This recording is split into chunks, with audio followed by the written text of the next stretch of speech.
Кошуп жаткан сандар кандай аталарын билесиңби? Биринчи жазылган сан биринчи кошулуучу. Кошуу белгисинен кийин жазылган сан экинчи кошулуучу. Барабардыктан кийин жазылган сан сумма деп аталат. 8 кошуу 1 туюнтмасы да сумма деп аталат. Билимай менен Илимбек жуулган чыныларды санашты.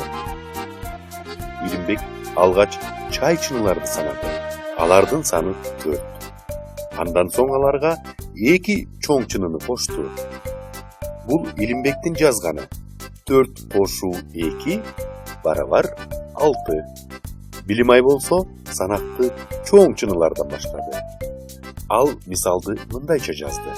2 кошуу 4 барабар 6. Экөөнүн чыгарган мисалдарындагы кошулуучулар орун алмашса деле, ошол жыйынтык менен чыкты. Демек, орун алмашуудан сумма өзгөрбөйт. Биринчи тарелкада 2 алма, экинчисинде 7. Илимбек менен Билимайга алмаларды бир тарелкага салуу тапшырмасы берилди. Билимай экинчи тарелкадагы алманы биринчиге салды. Илимбек болсо биринчиден экинчиге салды.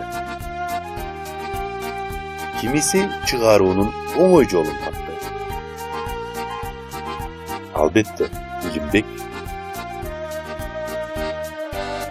2ге 7-ни кошкондун ордуна кошулуучулардын ордун алмаштырып 7ге 2-ни кошуп койгон оңой.